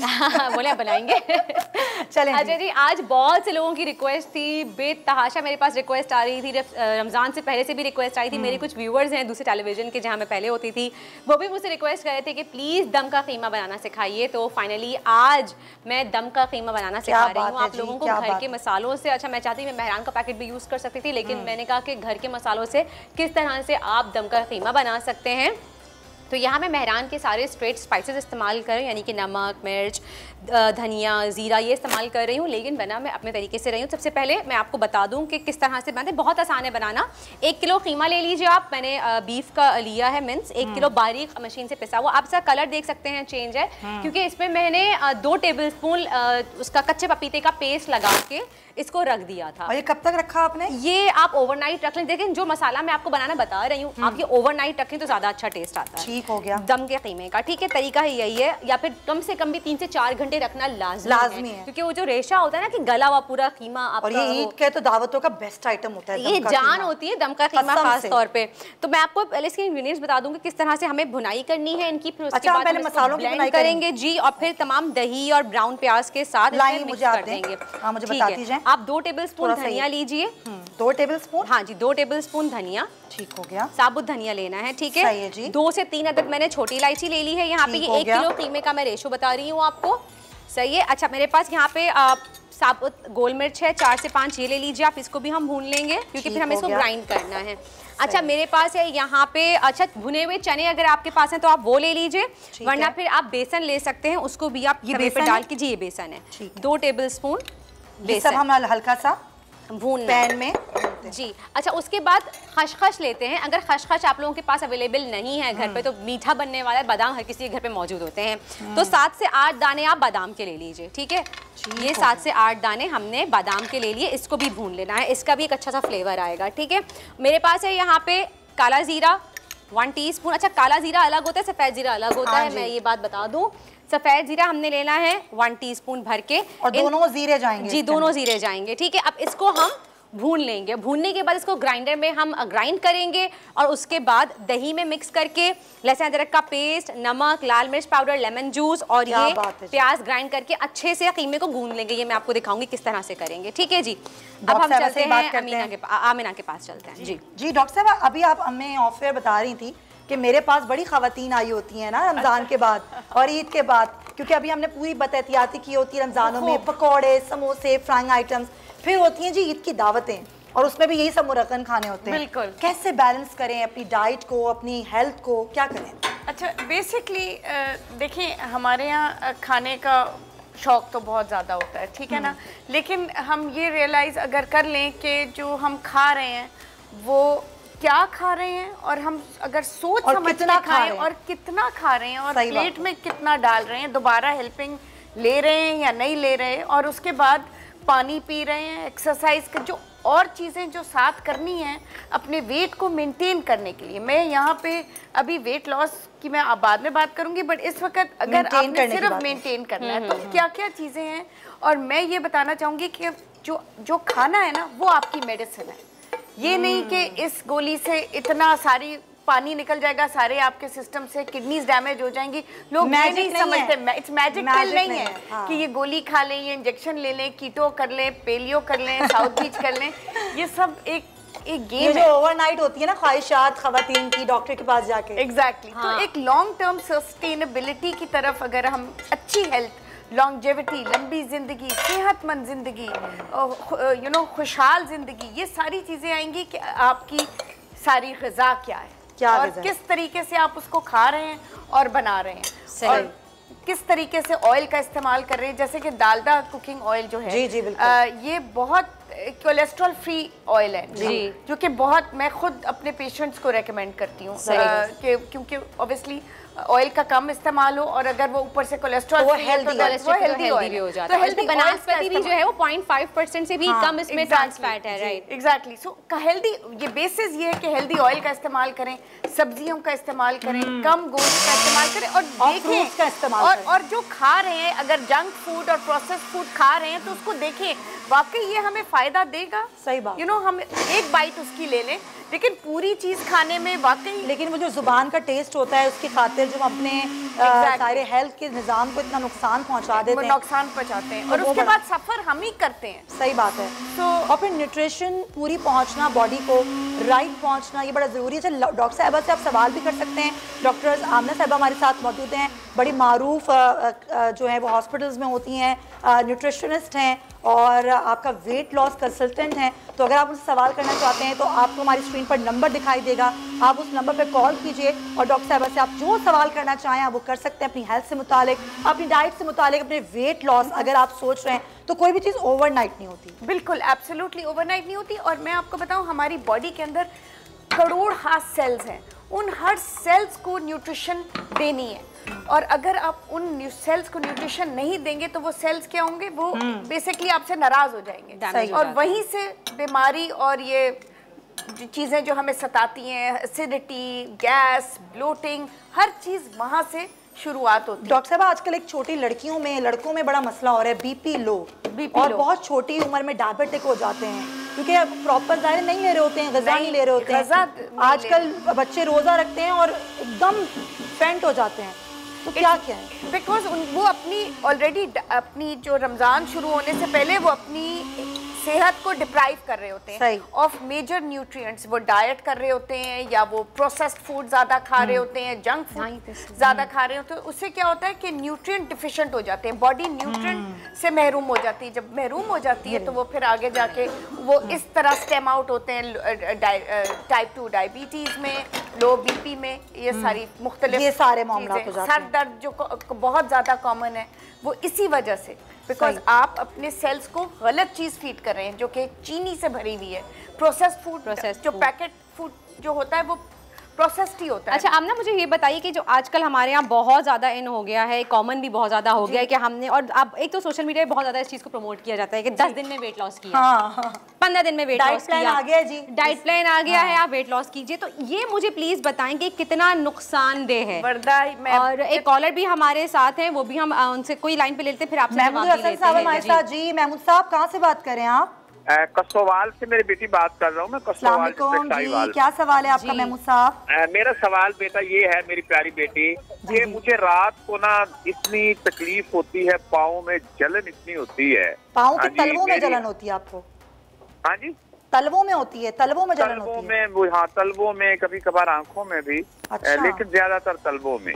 फिर मैं तेल जो है सरसों का वो लगवाता हूँ तो फिर मुझे आराम से नींद भी आ जाती है। तो मैदे का मेरा एक मसला है। मेरी बेटी, अल्लाह तुम्हें सलामत रखे, मैं बहुत सारी दुआएं आपके नाम कर रहा हूँ। थैंक यू, बहुत शुक्रिया दुआओं का। महमूद हसन साहब साहिवाल से हमारे साथ थे और सवाल ये था कि रात को अक्सर पाँव। जी डॉक्टर साहब, जी महमूद साहब कुछ कह रहे हैं आप? जी, रात को कुछ कह रहे थे वो, सॉरी आपकी आवाज़ नहीं आई। चलें जी, लाइन ड्रॉप हो गई है। और वो बात कहते बीमारी के बारे में बता रहे थे अपनी, कह रहे थे कि उनके पैरों के तलवों में बहुत ज़्यादा और आंखों में भी जलन होती है, रात को सो नहीं पाते वो, कह रहे हैं मुझे बहुत मुश्किल है। एक तो मैं पहले वर्दा का सवाल का जवाब दे दूं। जो ये फैट डाइट्स हैं जो आजकल इंटरनेट पे निकाल के इस्तेमाल की, 10 दिन में हो जाए और 5 दिन में हो जाए, कोई जादू तो है नहीं होता सही, और मैजिक पे बुलेट तो है नहीं, बट अगर बिल्कुल हो सकता है वेट लॉस और सस्टेनेबल हो सकता है ताकि आगे आप इन डाइट्स के मोहताज ना हो। सो बेसिकली आप हेल्दी डाइट खुद अगर अपना लेना तो आपका वेट लॉस हो जाएगा। और मैं आपको बता सकती हूँ कैसे, कितने आराम से होगा। लेकिन जो वर्दा ने बात की 10-5 दिन में नहीं हो सकता, ऐसे नहीं होता। वो अगर हो भी जाएगा, वो पानी सारी आपका वाटर रिटेंशन है और वो डबल वेट वापस आता है। और वो नुकसानदेह कितना हमारी किडनीज पे कितना इफेक्ट डालता है। तो मैंने इसलिए ये पूछा कि आमिना, क्योंकि बिकॉज़ ये आपने बड़ी अच्छी बात की कि इसका नुकसान कितना बहुत ज्यादा नुकसान है। और किडनी के ऊपर अगर आपका प्रेशर हो जाए तो किडनी अगर आपकी खराब हो जाए तो सारे ऑर्गन खराब हो जाते हैं। One organ relates to another, because हमारे सारे ऑर्गन्स कनेक्टेड है। अगर एक ऑर्गन खराब हो गया तो बस फिर आपकी सेहत हर वक्त डॉक्टरों के जाना पड़ेगा। तो वो दैट्स नो फन। डॉक्टर साहब, महमूद साहब के सवाल का जवाब दें। देखिए, ये ऑब्वियसली एक उनको एक मेडिकल इशू है, तो ये तो उनको अपने जीपी से पूछना होगा। बट मुझे लग रहा है कि ये वीक है, तो इनकी नरिशमेंट सही तरीके से नहीं हो रही, या तो ये सही तरीके से खा नहीं रहे, और ऑब्वियसली रात को इनकी नींद पूरी नहीं हो रही। अगर नींद की प्रॉब्लम है तो वो कोशिश करें कि नेचुरल चीज़ें लें। मैग्नीशियम सप्लीमेंट रात को 250 मिलीग्राम अगर ले लें तो उससे नींद बहुत अच्छी आती है। मुझे बताएं कि कहा जाता है कि यूरिक एसिड अगर आपका बढ़ा हुआ है तो भी तलवों में जलन होती है, तो ये बात कहाँ तक सही है? ये सिम्टम है उसका? ये सिम्टम है, बट बेसिकली यूरिक एसिड के डिफरेंट सिम्टम्स हैं, जो वही मैंने आपको बताया जो खाने से दूर हो सकते हैं। ऑफ कोर्स अगर क्रॉनिक है तो वो। डॉक्टर साहब एक सेकंड, शुएब है हमारे साथ गुजरावाला से, लाइव कॉलर है हमारे साथ। हाँ जी, एक और लाइव कॉलर भी हमारे साथ मौजूद है। जी शुएब साहब क्या कहना चाहेंगे? जी वालेकुम अस्सलाम जी, तमाम बहनों को मेरी तरफ से बहुत बहुत सलाम। वालेकुम और एक तो प्रोग्राम आपका बहुत अच्छा जा रहा है, और डॉक्टर साहिबा से मेरा ये सवाल है कि मैंने ना पिछले दिनों में एंटीबायोटिक का कुछ ज्यादा इस्तेमाल कर लिया था, तो उस वजह से ना बड़ी आंत में खुश्की का मामला और स्टोमिक इश्यूज काफी आ गए हैं, गैस दिमाग को चढ़ जाती है। इस हवाले से अगर कुछ गाइड कर सके तो ठीक है, पूछ लेते हैं। तो कोई वजह थी आपने एंटीबायोटिक का जो डोज है डॉक्टर के कहने पे लिया है? कोई प्रॉब्लम थी आपको, इस वजह से आपने पूरा कोर्स मुकम्मल किया है? जी मेरे रेशा था कान में, और कान का रेशा खुशक करने के लिए ना मैंने एंटीबायोटिक का इस्तेमाल डॉक्टर के इस्तेमाल मशवरे से लिया था, लेकिन कुछ ज्यादा ही खा गया था ना डॉक्टर के मशवरे से। सही है। चलें जी, बहुत बहुत शुक्रिया, थैंक यू सो मच। मुझे डाउट हुआ था क्योंकि इन्होंने जब कहा ना कुछ ज्यादा ही खा ले, तो ये एक तो मैं यहाँ पे एक डिस्क्लेमर देना चाहूंगी प्लीज, बहुत बहुत रिक्वेस्ट है मेरी तमाम भाइयों बहनों से। बहुत से लोग ऐसे होते हैं डॉक्टर अगर उनको कहते हैं कि जी आप ये एक दवाई सुबह लीजिए, एक गोली शाम लीजिए, उनको तकलीफ बहुत ज्यादा होती है, दर्द ज्यादा होता है, बर्दाश्त नहीं होता, वो कहते हैं डॉक्टर ने एक का है, हम 2 गोली सुबह 2 गोली शाम ले लेते हैं, या फिर हम दोपहर में भी ले लेते हैं, जल्दी आराम आ जाएगा। तो ये सबसे ज्यादा नुकसानदेह आप लोगों के लिए, आप समझे खुद अपने हाथ से जहर खा रहे हैं। जी डॉक्टर साहब सवाल ये था कि मैंने बहुत ज़्यादा एंटीबायोटिक्स ले ली हैं, कान में रेशा था, उसको खुश करने के लिए, और उसके बाद अब इतनी जलन होती है और इतनी ज़्यादा एसिडिटी और प्रॉब्लम आंतों का बहुत मसला हो गया उनको, तो वो कह रहे हैं कि अब मैं क्या करूँ? नेचुरल चीज़ एसिडिटी के लिए रात को उनको कहें कि 2 टेबल स्पून तुख मलंगा पानी में भिगो दें, सोने से पहले बोलें। आप बिल्कुल बताइए जरा हमको। मैं कैमरे की तरफ देखिए जी, मैं ये कहना चाहूँगी कि अगर एसिडिटी ऑब्वियसली एंटीबायोटिक से बहुत ज़्यादा बॉडी में एसिड्स पैदा हो जाते हैं, स्टमक से आपके एसिड रिलीज होते हैं, तो रात को तुख मलंगा 2 टेबल स्पून रात को आप भिगोएं, और 10 से 15 मिनट में वो बिल्कुल फूल सा जाएगा, वो जेली जैसी एक पेस्ट सी बन जाएगी। वो रात को आप बिल्कुल सोने से पहले लें, और सुबह थोड़े से अलसी के बीज, ये ओमेगा 3 हैं, ये हमारी बॉडी प्रोड्यूस नहीं करती, सिंपल 2 चम्मच 30 मिलीग्राम, अगर 30 ग्राम्स आप अपने हाथ में मसल के किसी भी चीज़ अपने नाश्ते में वो बल्कि एक हैबिट सा बना लें कि आप रोज़ सुबह अलसी के बीज अपने नाश्ते में लेंगे। तो ये ट्राई करें और मुझे फीडबैक भी दें। तुख्मे बलंगा तो बेहतरीन चीज़ है, और आपको जो मैदा आपको जलन करता है, एसिडिटी होती है, बेहतरीन है। मैं तो कहती हूँ कि रमजान में जरूर इसका इस्तेमाल इस्तेमाल करना चाहिए, और दही का भी इस्तेमाल जो कि घर में बना हुआ हो, डब्बे वाला नहीं, बाहर वाला नहीं, घर का बना हुआ, बिकॉज उसमें बहुत से ऐसे कल्चर्स हैं, बैक्टीरिया है जो आपके सारे गट में, पेट में जाके एक्टिवेट करता है सारे आपके माइक्रोबायोम। और घर में दही बनाना भी एक तरीका है, एक आर्ट है, घर में दही कैसे जमाया जाए, तो क्या कहते हैं ये भी आपको बताएंगे। अच्छा इस वक्त मैं दिखाऊं आपको, आप देख रहे हैं किस तरह से कीमे को, दही को और पूरा जो मसाला हमने भूना था उसको मैंने आपस में मिक्स कर लिया है, ये देखें। अच्छा जरा बताइएगा क्या क्या डाला आपने? आप देखिए मैं इसको भून रही हूँ एक तरीके से, आपने देखा एक अच्छी सी खुशबू आना शुरू हो गई थी, अच्छी। एक अच्छा दूसरी बात ये, जब मसाला आप भूने तो इसका ख्याल रखें कि आपने पैन गरम करना है, उसको ब्राउन नहीं होने देना कि वो जल जाए। हल्की सी खुशबू आना शुरू हुई, आपने देखा मैंने इसको पैन से उतारा और डायरेक्ट ग्राइंड कर लिया। ठीक है, ग्राइंड करने के बाद मैंने इसको दही लिया, आधा किलो दही लिया, आधा किलो दही में जो मसाला मैंने भुना था उसको पाउडर बना के उसमें मिक्स किया। उसके बाद प्याज भी मैंने साथ ही पीस ली थी, वरना प्याज अलग से मोटी मोटी रह जाती है। ठीक है, प्याज भी मैं तकरीबन आप लें 1 किलो कीमे के लिए 3 अदद मीडियम साइज की प्याज आप उसको लेके ब्राउन कर लीजिए। बिल्कुल बहुत होगी। और 1 किलो कीमे के लिए आधा किलो दही बहुत है। आधा किलो दही बहुत है। अच्छा उम्मन लोग कम दही डालते हैं, मैं थोड़ा ज़्यादा आधा किलो प्रेफर करती हूँ, मुझे यानी टेस्ट इसका बहुत अच्छा आता है।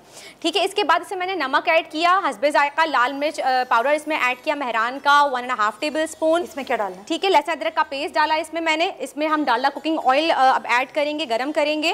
और अच्छा ये देखिए इस पॉइंट पे आप इसको मैरिनेट करके रख दीजिए कीमे को ओवरनाइट या फिर रात भर के लिए। ठीक है, और यहाँ पे इस पॉइंट पे आप यहाँ पे कोयले का दम दे दीजिए। ओके, ठीक है, पहले ही हाँ बताइएगा ऑयल कितना पहले। अच्छा आप इसमें तकरीबन 1 कप ऑयल लें, क्योंकि हम 1 किलो बना रहे हैं, तो हम यहाँ पे यूज़ कर रहे हैं डालडा का कुकिंग ऑयल। डालडा जैसे हम सब जानते हैं कि नाम है एतमाद का, और जहाँ मामता वहाँ डालडा। डालडा कभी भी अपनी क्वालिटी के साथ साथ कॉम्प्रोमाइज नहीं करता। डालडा की खास बात ये है, माओ का भरोसा है डालडा पे, और पिछले 80 साल से ज्यादा, 80 साल से भी ज्यादा पुराना भरोसा है हम सबको, क्योंकि हम अपने बचपन से हमारी दादियाँ नानियाँ यही ऑयल यूज किया करती हैं, यही ऑयल यूज करती हैं, घी यूज करती हैं। ठीक है जी। अच्छा ये देखिए आप, कीमा रेडी है, हमने डालडा कुकिंग ऑयल गरम कर लिया है। अब ये जो कीमा वैसे तो मैरिनेट करके रखना था, लेकिन हमारे पास टाइम चूंकि नहीं है तो मैं ये एग्जैक्टली ये हम यहाँ पे कीमा ऐड कर लेंगे। और दूसरे चूल्हे पे मैं साथ में कोयला गरम करने के लिए रख रही हूँ, दहकाने के लिए। जैसे ही वो रेड हॉट हो जाएगा। अच्छा अब पकाने का तरीका क्या है? दम का कीमा आपने मैरिनेट किया, यहाँ पे आपने चूल्हे पे कीमे को रखा। जब कीमे का पानी खुश्क हो जाए, क्योंकि अभी दही भी पानी छोड़ेगा, कीमा भी पानी छोड़ेगा, जब पानी खुश्क हो जाए कीमे का, तो फिर आपने एक तवा लेना है, जैसे हम दम लगाते हैं। नीचे तवा रखा, ऊपर कोयला रखा, ढक्कन ढक दिया और धीमी आंच से पकने के लिए छोड़ दिया। सही है। कितना देर होगा?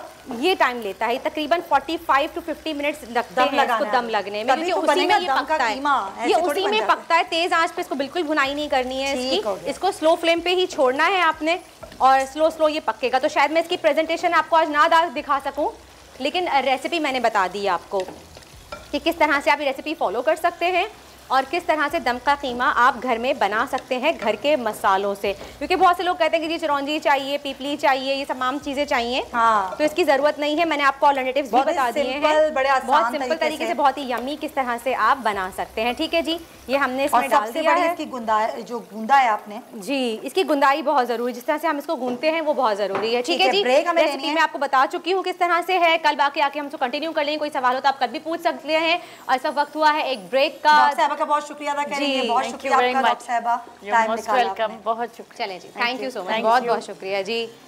चलें जी, अब हम चलते हैं ब्रेक की जाने। ब्रेक के बाद आप देख सकेंगे आलिम के बोल। So see you after a short break.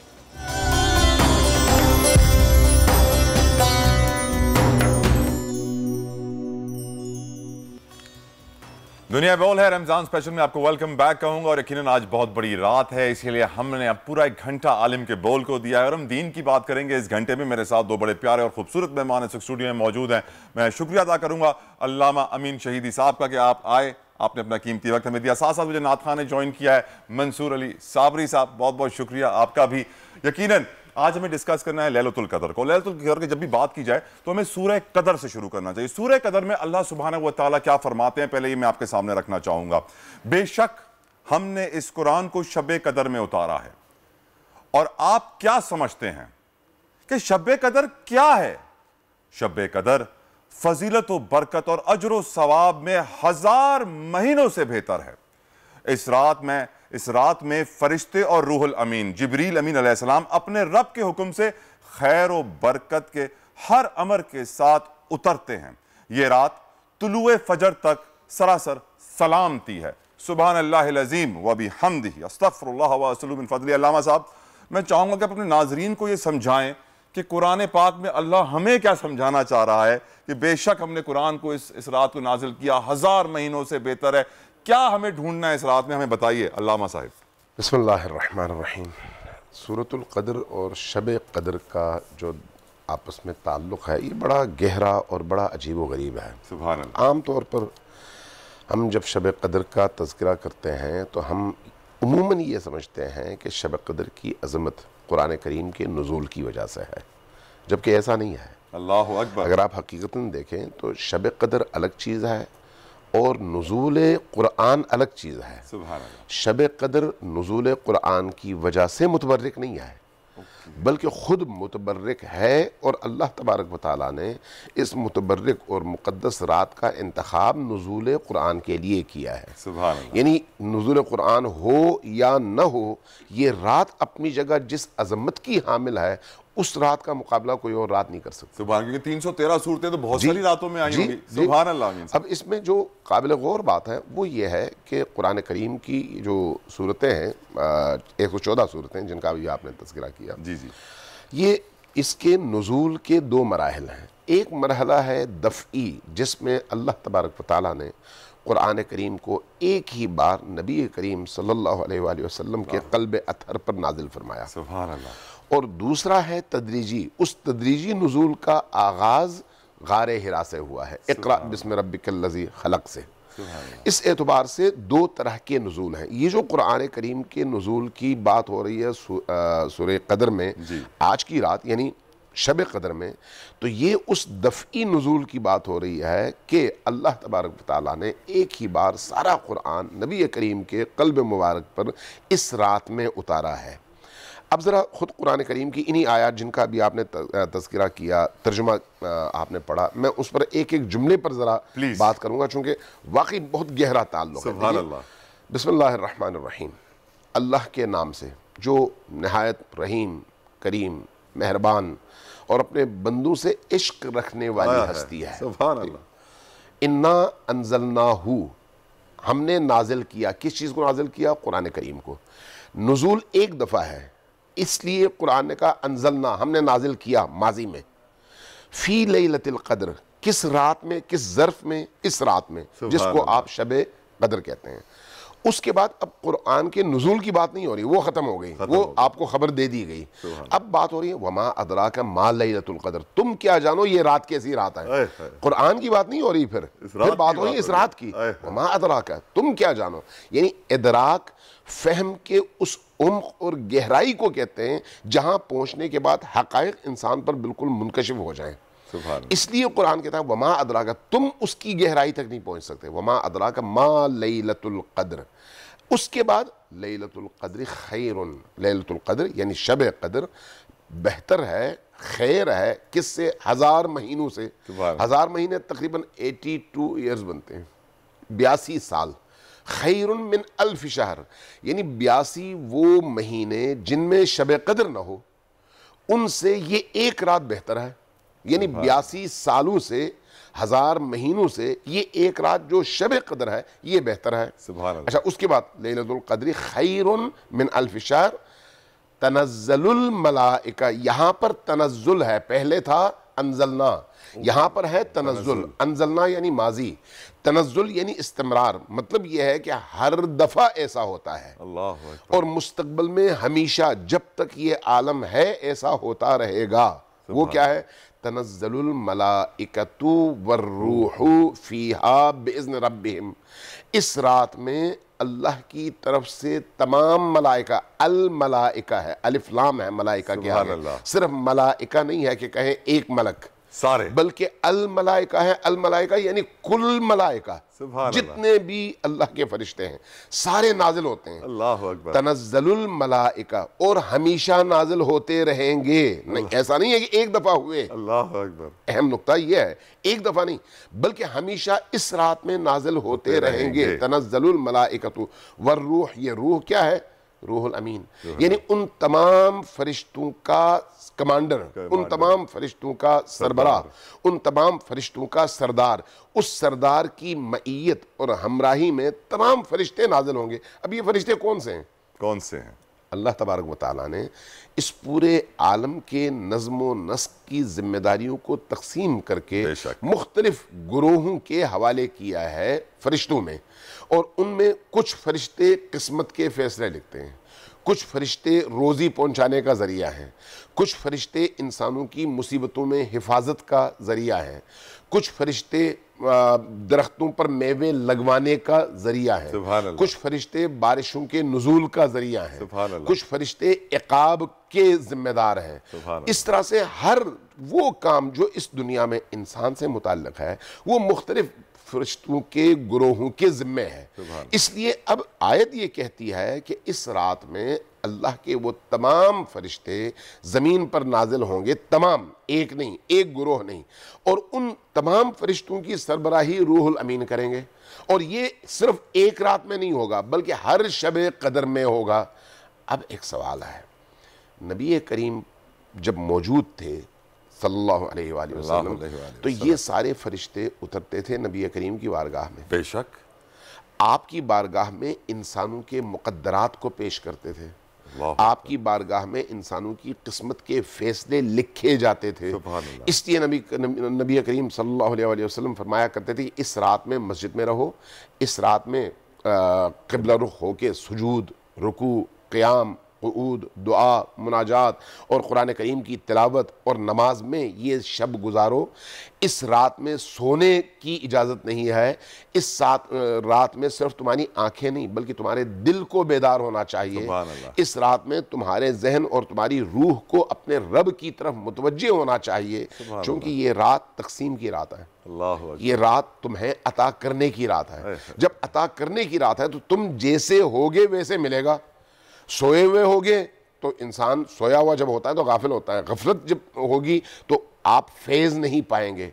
लेकिन अगर बेदार होंगे तो उस बेदारी में भी फिर फ़र्क है। टीवी देखने में बेदार हैं, मोबाइल देखने में बेदार हैं, कोई नावल पढ़ने में लगे हुए हैं, या फिर कुरान, दुआ, मुनाजात, सजदा, अल्लाह की बारगाह में तवज्जो, इनकसारी के साथ, हुजूर कल्ब के साथ, कल्ब की तमाम तर तवज्जुहात के साथ अपने रब की बारगाह में हाज़री। अब ये हाज़री ज़रूरी नहीं है कि आप मक्का में हाज़री दें। अल्लाह, जिस मुसल्ला पे आप बैठे हुए हैं वो आपकी हाज़री की जगह है, इसलिए कि अल्लाह और आपके दरमियान फासला नहीं है। आप जहां हैं अल्लाह वहां पर मौजूद है। जब ऐसा है तो ये रात उन तमाम बरकतों की हामिल रात है जिसमें वो तमाम बरकतें इन फरिश्तों के ज़रिए से तुम तक पहुँच रही हैं। अब कुरान करीम की आयत क्या कहती है? तनज़्ज़लुल मलाइकतु वर्रूहु फ़ीहा बिइज़्नि रब्बिहिम। अल्लाह के इज़्न से ये फरिश्ते नाजिल होते हैं। क्या लेकर? मिन कुल्लि अम्र। इस आलमे मादी और आलमे असबाब में मौजूद तमाम उमूर के फैसले लेकर। सुभान अल्लाह। तमाम उमूर, सुभान अल्लाह। कोई चीज उसमें से रह नहीं जाती, तमाम उमूर। यानी जब तमाम उमूर हैं तो आपकी सांसें उसमें शामिल हैं, आपकी बसीरत और बसारत उसमें शामिल है, आपकी अक्ल उसमें शामिल है। ये अक्ल एक लम्हे के लिए ज़ायल हो जाए तो पागल की कोई कीमत नहीं रहती। एक लम्हे, ये आंख एक लम्हे के लिए देखना बंद कर दे तो आंखें नाबीना हो जाती हैं, आदमी बेबसीरत हो जाता है, बेबसर हो जाता है। बिल्कुल। अगर आपके दिल की धड़कन एक लम्हे के लिए रुक जाए तो आप मुर्दा हो जाते हैं। ये मुर्दा जो है दफनाने के काम आता है, किसी और काम नहीं आता। अगर आपके शरियानों में किसी एक शरियान का खून एक लम्हे के लिए अपनी हरकत रोक दे और जम जाए तो आपका वो पूरा इलाका पैरालाइज हो जाता है, जिसके बाद आप फालिज़दा होकर अपनी जगह से हिलने के काबिल नहीं रहते। अब आप अंदाजा लगाएं कि इंसान की अपनी इस 6 फुट के बदन के अंदर कितने असरार और रमूज हैं, और उसके अंदर जो नेमतें हैं उन नेमतों का ताल्लुक भी आज की इस रात से है। चीज जाए कि आप बदन से बाहर की इस अजीम आलम की बात करें, यानी आलम का कोई जर्रा ऐसा नहीं है जिसका फैसला शबे कदर में न होता हो और अल्लाह की तरफ से ये फरिश्ते वो फैसला लेकर ना उतरते हों। फैसला करवाना अब आपके हाथ में है कि आपने क्या फैसला करवाना है, आपने क्या अल्लाह से लेना है। ठीक है, मिन कुल्लि अम्र। उसके बाद तनज़्ज़लुल मलाइकतु वर्रूहु फ़ीहा बिइज़्नि रब्बिहिम मिन कुल्लि अम्र सलामुन हिया हत्ता मत्लअल फ़ज्र। उलमा और मुफस्सिरीन लिखते हैं कि फजर तक ये रात बाइस बरकत है, लेकिन इसका मतलब ये नहीं है कि वो जो अगला दिन है वो ऐसा नहीं है। अगर किसी तरह से इस रात में जर्रा बराबर कोताही रह जाए तो अगला जो दिन है वो दिन कदर का दिन है, लिहाजा उस दिन के किसी लम्हे को ज़ाया ना करो। अब ज़रा आप तवज्जो दें इस नुक्ते पर कि फरिश्ते ज़मीन पर उतर रहे हैं, आसमान की तरफ नहीं जा रहे। अल्लाह अकबर। इसका मतलब है मसाइल और जो कुछ भी आपने करना ज़मीन पर करना, आसमानों में नहीं। अल्लाह अकबर। जो कुछ होना है इस ज़मीन में होना है, ऊपर नहीं। इसलिए इस ज़मीन से चिमटो, अपने आप को ज़मीन बोस करो, अपने आप को ज़मीन पर इस तरह से सजदरेज कर लो कि ज़मीन और तुम में फ़र्क न रहे, आजिज़ी, इनकिसार और फना फिल्लाह के हवाले से। अगर ये काम इन रातों में, शब कदर में, लैलतुल कदर में इंसान अल्लाह की बारगाह में इस तरह से करता है तो फिर सूरतुल कदर की इन आयात की रोशनी में वो तमाम चीज़ें जो अल्लाह ने मुक़द्दर की हुई हैं वो आपको मिलती हैं। अब आप जब मकतबे तशय्यो, अब तक ये सारी तमाम मकातब फ़िक्र में मुश्तरक बात है, मकतबे तशय्यो के यहाँ जो चीज़ अहम है वो ये है कि ये शब कदर वो है जिसमें अल्लाह का फरिश्ता या अल्लाह के फरिश्ते वली खुदा पर उतरते हैं। सुभान अल्लाह, सुभान। चूँकि वली खुदा उस जमाने में नबी करीम खुद थे, खुद मौजूद थे, आप पर उतरते थे। आज भी जमीन वली खुदा से खाली नहीं है, अल्हम्दुलिल्लाह। जब जमीन वली खुदा से खाली नहीं है तो फरिश्ते मुझ पर नहीं उतरते, वली पे, आम किसी इंसान पर नहीं उतरते, बल्कि अल्लाह के वली पर उतरते हैं जिसको अल्लाह तबारक व तआला ने इस कायनात की विलायत अता किया है। लिहाजा इस रात में अल्लाह से तकर्रुब, अल्लाह से राज़ो नियाज, अल्लाह से दुआ, अल्लाह से मुनाजात, और वो मुनाजात सिर्फ ज़बानी जमा खर्च नहीं, अल्लाह, क्योंकि आम तौर पर हम देखते हैं अपने उलमाए कराम को भी, खुतबा को भी और आइम्मे जुम्आ व जमाआत को भी कि कुरान करीम के ख़त्म पर जोर देते हैं। जी हाँ, ठीक है, ख़त्म कुरान यानी अल्फाज का पढ़ना।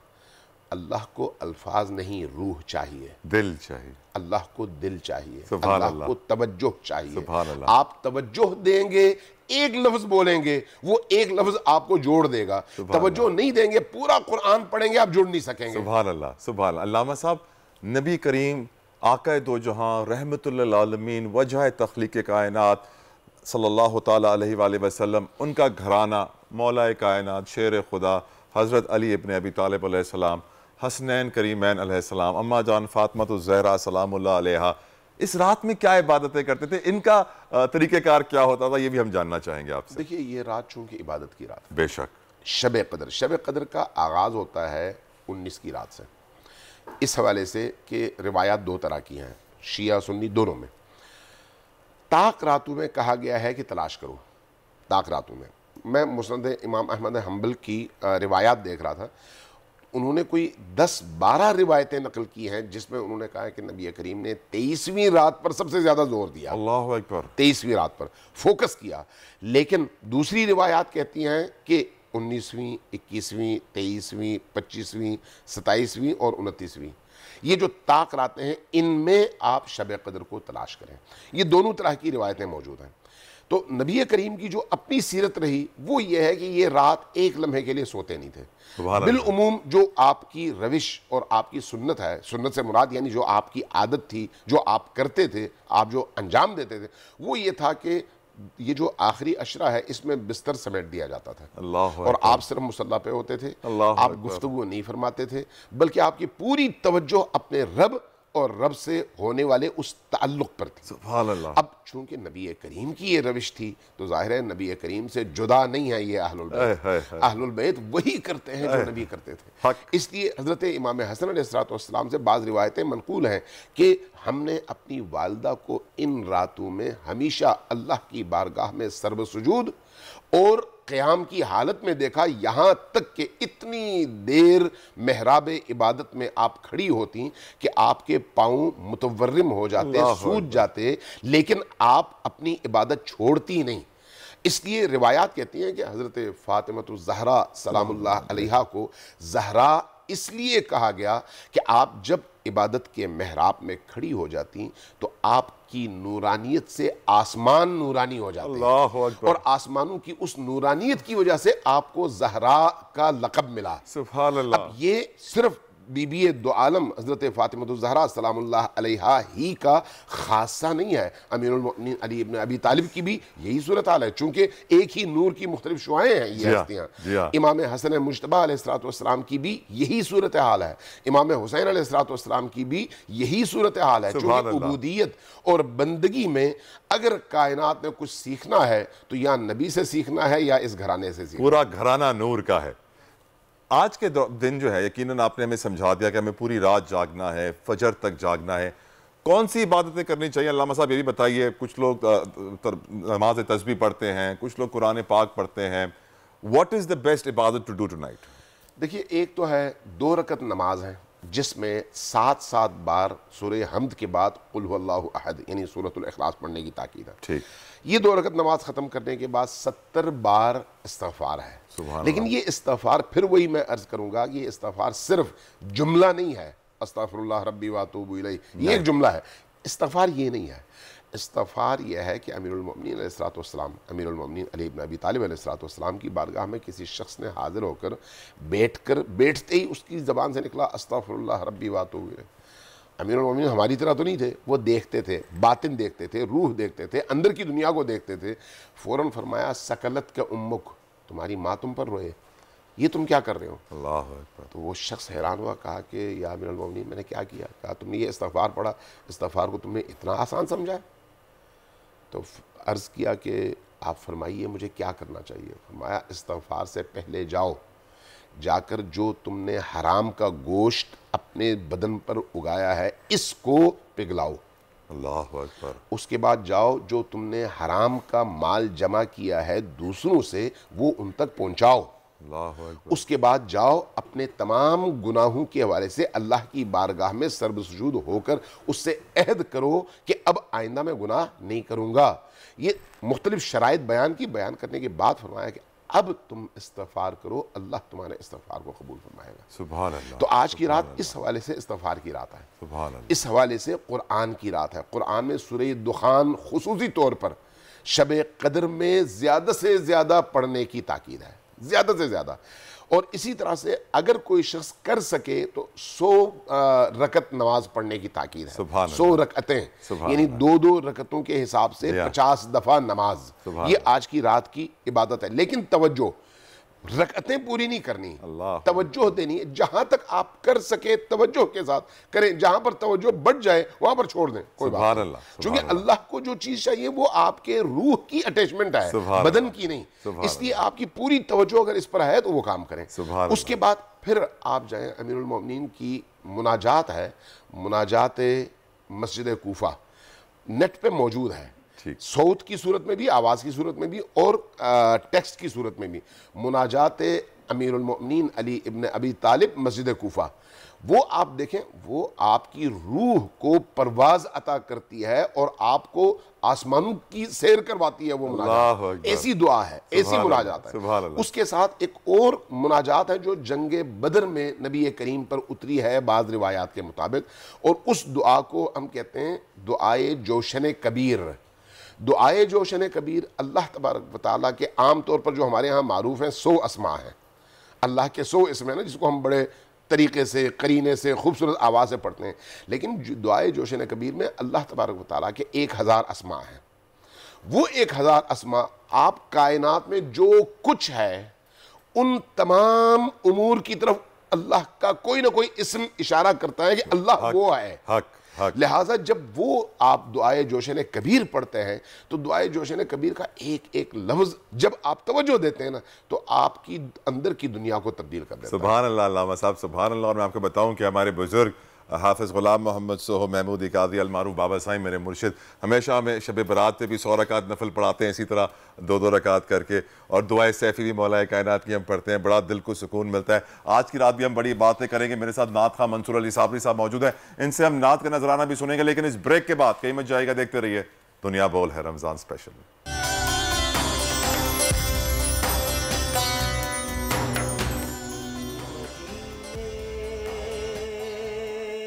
से बुलावा आ रहा है,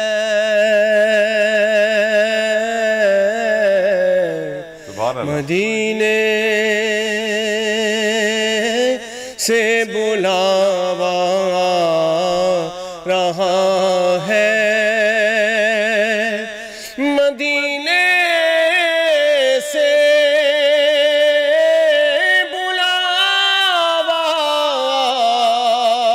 रहा है,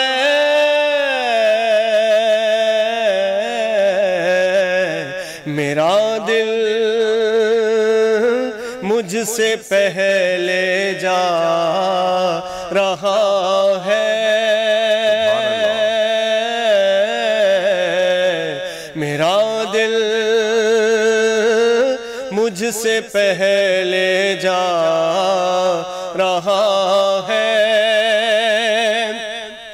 यहाँ मर्जी नहीं चलती किसी की, यहाँ मर्जी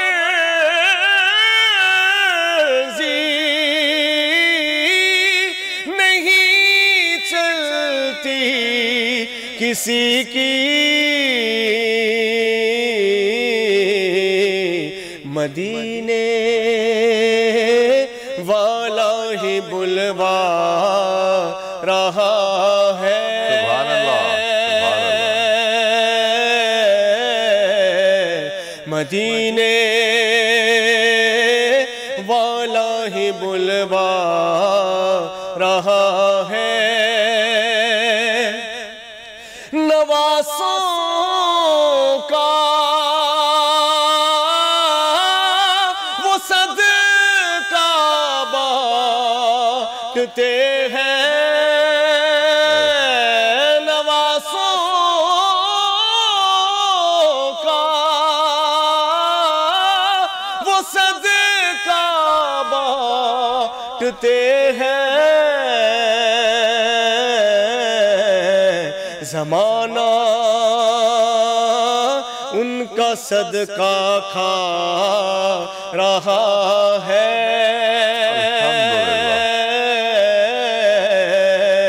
ज़माना उनका सदका खा रहा है। और ये चक्की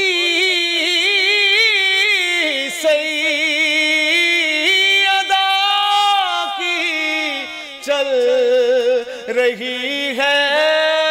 सुभान अल्लाह। ये चक्की सैयदा की चल रही है।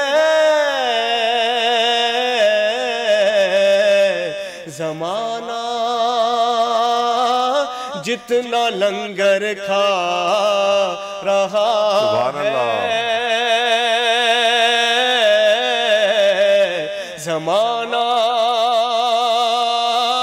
जितना लंगर खा रहा है। और कहेंगे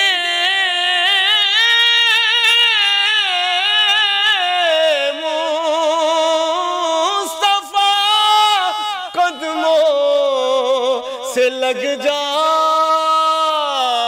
कहेंगे मुस्तफा कदमों से लग जा। दरे ज़हरा से होके आ रहा है। दरे ज़हरा से होके आ रहा है। मदीने से बुलावा रहा है। मेरा दिल मुझसे पहले जा रहा है। मंसूर अली साबरी साहिब, सुभान अल्लाह, सुभान अल्लाह। नबी करीम सल्लल्लाहु ताला अलैहि वसल्लम पंचतन पाक आपका ये नजराना अपने दरबार में कबूल करे, आमीन। और आपके इस खूबसूरत अल्फाजों के कलाम के बाद, इस नात के बाद मैं दुआ करता हूँ कि अल्लाह ताला हम सबको जल्द अज जल्द मदीने की सैर कराए। न सिर्फ मदीने की सैर कराए, इंशाअल्लाह ताला अपने महबूब के वसीले, पंचतन पाक के वसीले मदीने में हमारा अपना घर भी दे इंशाअल्लाह, आमीन। और हम वहीं पर रहें। अब मैं वेलकम कहूँगा, हमें ज्वाइन किया अल्लामा सईद रज़ा गिलानी साहब ने। आपका बहुत बहुत शुक्रिया, आपने अपना कीमती वक्त हमें दिया गिलानी साहब। अमीन शहीदी साहब से बड़ी खूबसूरत हमारी गुफ्तगू चल रही थी और एक बहुत इंपॉर्टेंट क्वेश्चन मैं पूछना चाहता हूँ। अमीन शहीदी साहब, नबी करीम सल्लल्लाहु ताला अलैहि वसल्लम ने फरमाया रजब में बीज बोया जाता है, शाबान में आबियारी की जाती है और रमज़ान में फल खाया जाता है। रजब में हमें बड़ी रात मिलती है शब महराज, शाबान में हमें बड़ी रात मिलती है शब बारात, रमज़ान में हमें बड़ी रात मिलती है लैलतुल क़द्र। ये जो सिलसिला है बड़ी रातों का, इन 3 महीनों का, कुछ समझाएंगे आप हमें? देखिए, अल्लाह तबारक व तआला ने ज़मान और मकान दोनों में से कुछ औकात का और कुछ मकानों का यानी ज़मीनों का इंतखाब फरमाया है। सुभान अल्लाह। ज़मीन अपनी तमाम तर इन वुसअतों के साथ जब हम देखते हैं तो काबतुल्लाह जिस मकाम पर है इससे बाफजीलत जगह और कोई नहीं है। बेशक नबी करीम जिस मकाम पर है उससे ज़्यादा बाफजीलत जगह कोई और नहीं है। सुभान अल्लाह। नजफ और करबला इसी तरह से। अब अगर आप इस एतबार से देखें तो कुछ मकानात, यानी मकान से मुराद घर नहीं, कुछ जगहें ऐसी हैं, कुछ ज़मीनें ऐसी हैं, कुछ क़ित्ए ऐसे हैं जिनका अल्लाह तबारक व तआला इंतखाब करता है और आसमानों का ताल्लुक़ उस क़ित्ए से जुड़ जाता है। जब जुड़ जाता है, आप जब बाहर से उस क़ित्ए ज़मीन के अंदर दाखिल हो जाते हैं तो फिर आपकी दुनिया बदल जाती है। इसी तरह से कुछ ज़माने हैं, कुछ औकात हैं, उन औकात में आप जब किसी और वक्त से इस वक्त में दाखिल हो जाते हैं तो उस वक्त भी फिर आपकी तकदीर बदलती है, आपकी कैफियत बदलती है, आपकी रूह बदलती है, आपकी ज़िंदगी बदलती है। अल्लाह तबारक व तआला ने अपनी तरफ जो सफ़र का मरहला है सैर इल्लाह, इसमें मराहिल बनाए हैं, मदारिज बनाए हैं। इंसान डायरेक्ट अल्लाह तक कभी भी नहीं पहुंच सकता, उन मराहिल से उसको गुजरना पड़ता है। बिल्कुल सही। इसलिए अल्लाह तक पहुंचने के लिए अहलुल बैत का सहारा ज़रूरी है, लाजिम। नबी करीम तक पहुंचने के लिए अहलुल बैत का सहारा ज़रूरी है। अहलुल बैत से जुड़ेंगे, नबी से जुड़ेंगे, नबी से जुड़ेंगे, खुदा से जुड़ेंगे। बिल्कुल। इसी तरह से कुछ ज़माने हैं, कुछ औकात हैं जिनमें आप पहले वक्त में दूसरे वक्त की तैयारी कर रहे होते हैं, दूसरे वक्त में तीसरे वक्त की तैयारी कर रहे होते हैं। आप पूरे महीने में, पूरे हफ्ते में एक दिन है जिसको आप जुमा कहते हैं। जुमा को सैयदुल अय्याम कहा गया है, शब जुमा को सैयदुल लयाली कहा गया है। वजह क्या है? बाकी रातें भी तो हैं, लेकिन इस रात में रहमत के दरवाजे खुलते हैं। इस रात में जो कुछ आप अल्लाह से हासिल करते हैं बाकी सारा हफ्ता खाते हैं, यानी ये दरवाज़ों के खुलने की रात है। उसी तरह से इन 12 महीनों में से कुछ महीने ऐसे हैं जो अल्लाह के तक़र्रुब और सैर इल्लाह में इंतहाई अहम किरदार अदा करते हैं। उनमें पहला महीना रजब का महीना है, इसलिए रजब के महीने को शहरुल विलाया कहा गया है और शाबान के महीने को शहरुल रिसाला या शहरुल नबुवा कहा गया है और रमज़ान मुबारक को शहरुल्लाह कहा गया है। यानी विलायत से नबुवत, नबुवत से अल्लाह, विलायत से यानी रजब से शाबान, शाबान से रमज़ान। लिहाजा जब आप रजब में दाखिल होते हैं तो रिवायात हमें बताती हैं, यानी अहादीस के चौथे आसमान से एक फरिश्ता निदा दे रहा होता है कि अल्लाह ने मुझे मामूर किया है, क्या कोई है जिसको मैं अपना हमनशीन बनाऊं? अल्लाह ये निदा देता है। कब? रजब के महीने में। गोया रजब का महीना अपने तहजीब नफ्स का आगाज है, इसलिए कहा गया है कि रजब में ज्यादा से ज्यादा रोजे रखो, ज्यादा से ज्यादा इबादत करो। ये जो दरमियान की 3 रातें हैं 13, 14, 15 की, जिनको आप अय्याम बीज और लयाली कहते हैं, तो उनमें आपको कहा गया है कि आप एतकाफ में बैठो, मस्जिद में रहो, इन अय्याम और इन रातों को ज़ाया ना करो, रोज़े की हालत में रहो। बाकी अय्याम में भी रोज़े रखो लेकिन इन खुसूसी अय्याम में ज़रूर रखो। यही कैफियत शाबान में है। शाबान में इसलिए बहुत ज़्यादा जोर दिया गया है, मुनाजात शाबानिया पढ़ो। आप नेट पे तलाश करें, मैं आपसे ये गुजारिश करूंगा और आपके तमाम सुनने वालों से कि मुनाजात शाबानिया और सलावात शाबानिया 2 चीज़ें हैं जो शाबानुल मुकर्रम और शाबानुल मुअज्जम से मंसूब हैं और इंटरनेट पे मौजूद हैं, नेट पे। अगर आप इन दोनों को निकाल के पढ़ें तो आपको पता चलेगा कि अल्लाह से जुड़ने की क्या क्या कैफियत बयान की गई हैं। अब जब आप इन मराहिल से गुजर कर शाबान के आखिरी दिन को गुजार लेते हैं, आप इस काबिल हो जाते हैं कि अल्लाह के मेहमान बन सकें। सुभान अल्लाह। और ये अल्लाह की मेहमानी का महीना है। सुभान अल्लाह। अल्लामा अमीन शहीदी साहब, यकीनन आपने जो हमें समझाया, जिस तरीके से आपने समझाया, बड़ी खुशी हुई, दिल को सुकून मिला। मुझे यकीन है तमाम देखने वालों को बड़ा मजा आया होगा सुन के और दिल का ईमान मजीद ताज़ा हो गया होगा। गिलानी साहब से हम ब्रेक के बाद पूछेंगे, ब्रेक ले रहे हैं, गिलानी साहब से हम पूछेंगे कि नबी करीम सल्लल्लाहु तआला अलैहि वसल्लम ने क्या क्या इरशादात फरमाए हैं आज की रात लैलतुल कदर के हवाले से। एक ब्रेक लेते हैं, हमारे साथ रहिए।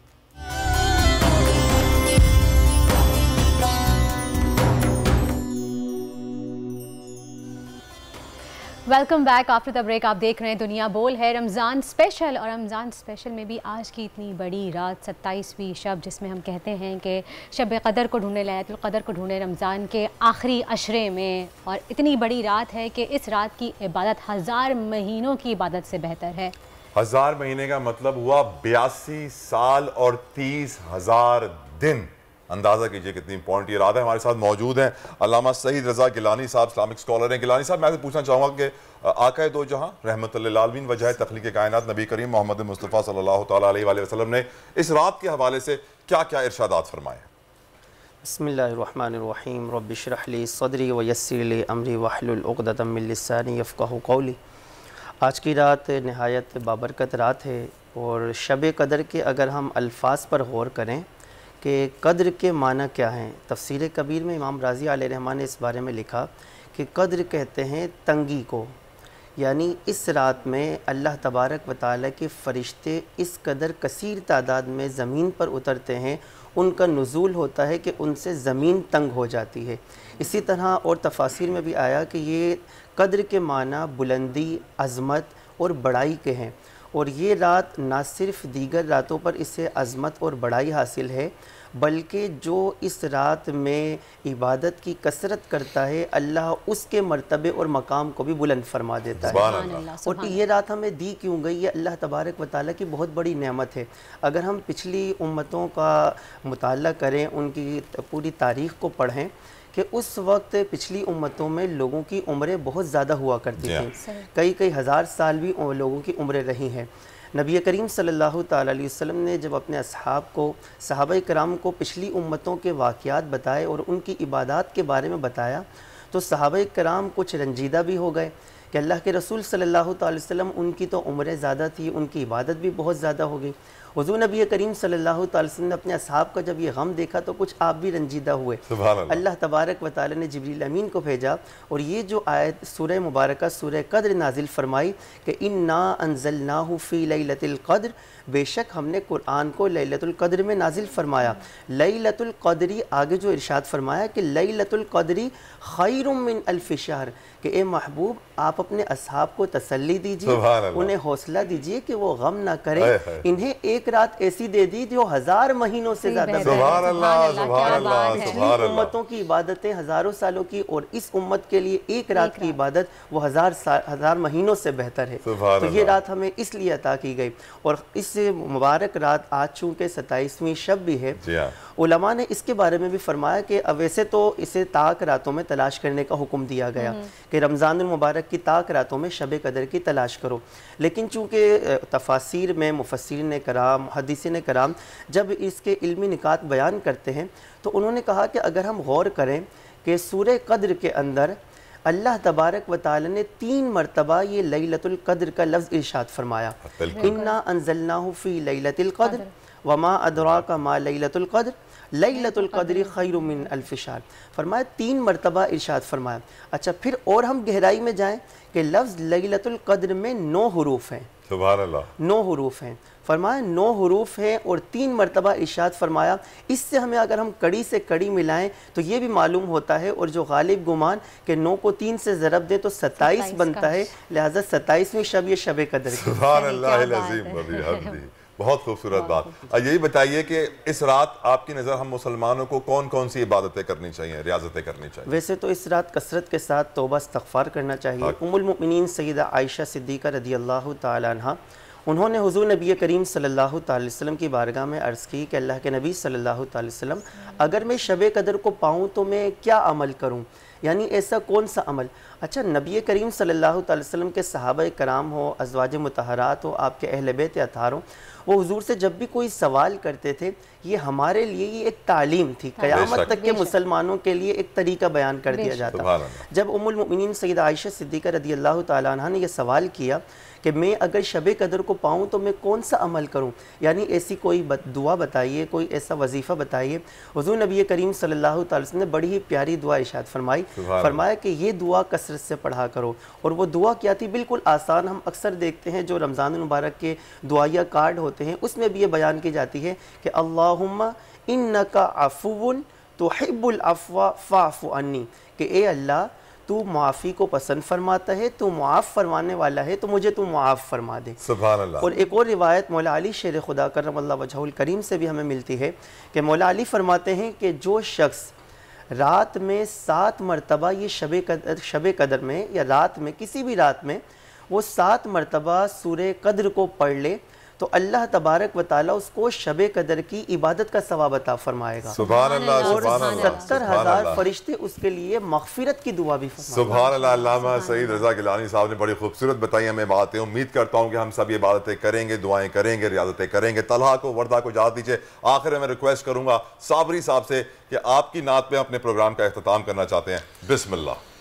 ऐ सब्ज़ गुंबद वाले मंजूर दुआ करना, जब वक्त नज़ा आए आका दीदार अता करना।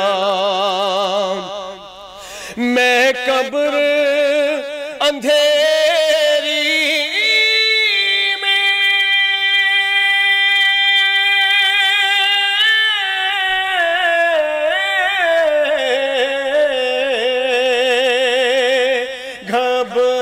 घबराऊंगा जब तन्हा, इमदाद मेरी करने आ जाना रसूल अल्लाह, इमदाद मेरी करने आ जाना रसूल अल्लाह। सब्सक्राइब करें और बेल दबाएं ताकि कोई खबर रह न जाए।